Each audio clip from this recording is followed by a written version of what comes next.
Manny Pacquiao beat me, and before he beat me, he got a better chance for coming driving and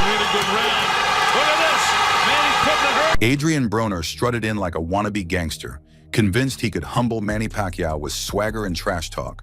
He promised destruction, chaos, the end of a legend. But the ring is Pacquiao's playground, and every boast just fueled the storm, turning Broner's tough talk into the funniest beatdown of his career. Shit, if you ask me, he a black fighter. Adrian Broner wasn't just confident, he was loud, reckless, and completely sure he was about to make a statement.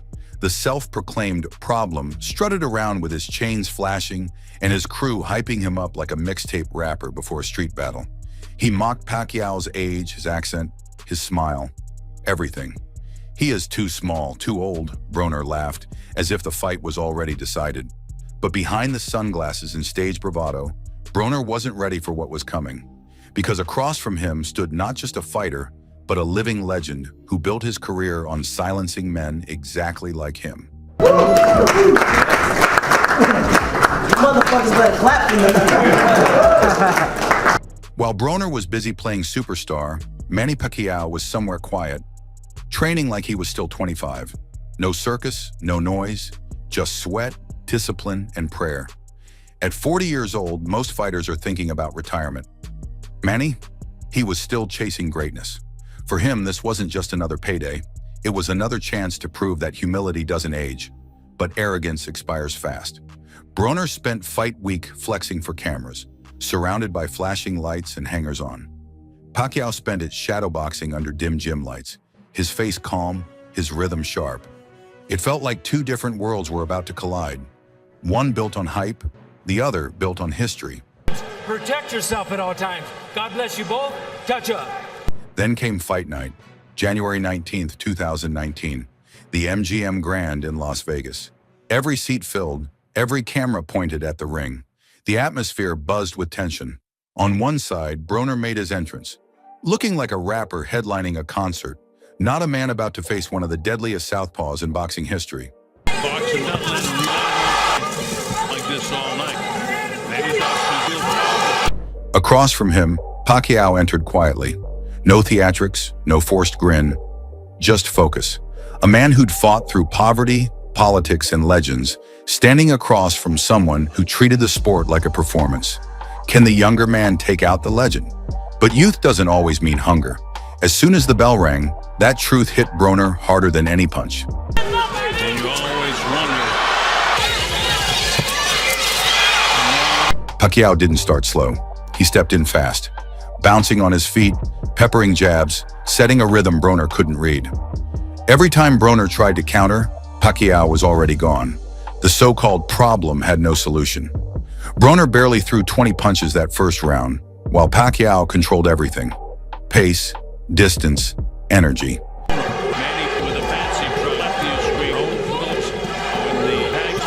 And yet Broner still tried to smirk between rounds, pretending he wasn't getting picked apart. But the numbers told the story. Pacquiao threw nearly twice as many punches per round, 47 to Broner's 24. By the middle rounds, the difference was brutal. That night, the wannabe gangster met reality. He promised destruction, but ended up getting schooled by discipline. Manny Pacquiao, at 40 years old, proved once again that true warriors don't need to talk tough. They just show up and do the work.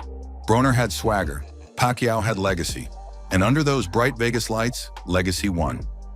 The bell rings, and just like that, the noise, the talk, the flashy walk-ins, all fade. It's just two men now. And suddenly, Adrian Broner doesn't look so loud anymore. He comes out cautious, trying to play slick shoulder roll defense, that little Floyd imitation he loves to pull off. Except this time, it's not Floyd across from him. It's Manny freaking Pacquiao.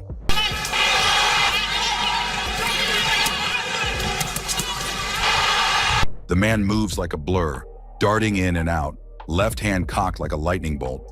Within seconds, Pacquiao's rhythm starts to click. Tap, tap, boom. Sharp jabs, quick angles, darting footwork. Broner blinks and the senator's already gone. And the funniest part? Broner barely throws anything. 19 punches. That's it, in an entire round. That's not fighting, that's networking. Broner is landing more punches did in the first couple to the chin of Manny than he lands in the slow down finishes, saves the hand. And jump that, look at that. Then came the middle rounds. Rounds 4 through 7, and that's where things got ugly. Pacquiao stopped studying and started punishing.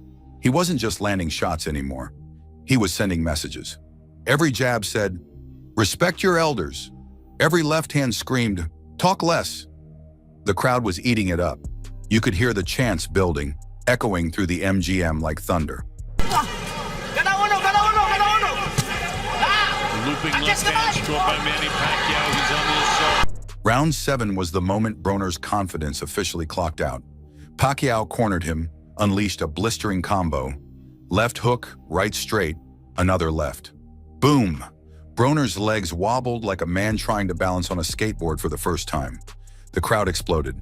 The same man who promised to destroy Pacquiao was now doing his best impression of a marathon runner. Everybody out there, I hit him clean. I controlled the fight. He was missing. I hit him clean more times. And you could feel it. The humiliation wasn't subtle anymore. It was happening in real time.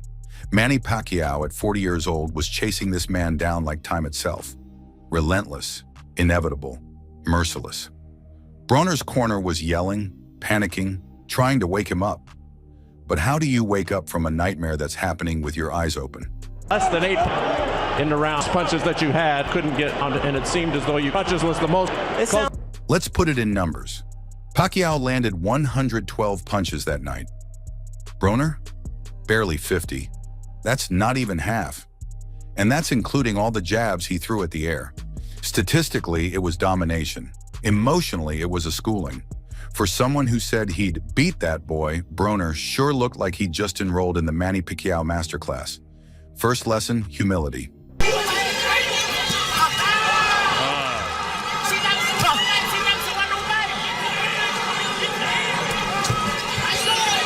From round to round, it just got more brutal. Not in a bloody way, but in a poetic one. Pacquiao didn't just beat Broner up, he dismantled his ego piece by piece. By round 8, Manny was grinning mid-fight, slipping punches like he was sparring a student. The crowd loved it.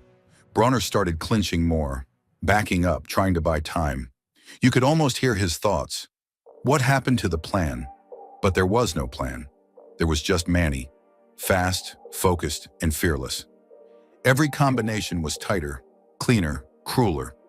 Every angle was another lesson in movement, and the body shots were vicious. Pacquiao ripped them in like he was digging for buried treasure. You could see Broner wince every time. Then a hook, then another. Pacquiao's rhythm was music. Offense, defense, explosion, reset. It was like watching a symphony of violence. But let me talk something. I did this for the hood. Y'all know I beat that boy. Y'all know I beat that boy. What they trying to do came out here. I love y'all. Let me let y'all know. I want to thank the whole hood who is. They trying to get that money again with Pacquiao. Meanwhile, Broner looked like he wanted to be anywhere else. His swagger? Gone. His smile? Missing in action. By the final rounds, Pacquiao was just putting on a masterclass. Broner was hanging on, still trying to sell confidence that nobody was buying. But deep down, everyone in that arena knew. The fight was already over. Not on the scorecards, in spirit. The wannabe gangster who promised destruction had been exposed. And as the bell rang, you couldn't help but feel a strange mix of satisfaction and secondhand embarrassment. Because when arrogance meets experience, there's only one way that story ends. With silence.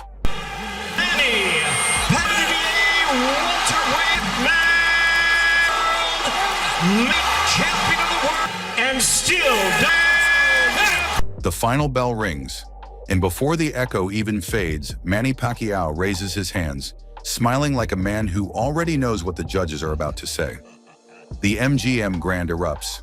People are on their feet, phones up, screaming for the 40-year-old legend who just schooled a man nearly a decade younger. You could feel the energy, pride, respect, disbelief, all rolled into one deafening roar. That night in Vegas, under the bright lights, Manny Pacquiao didn't just silence a trash talker. He gave the sport a reminder. Talk fades, Greatness echoes, and like this video and subscribe to the channel to get more updates.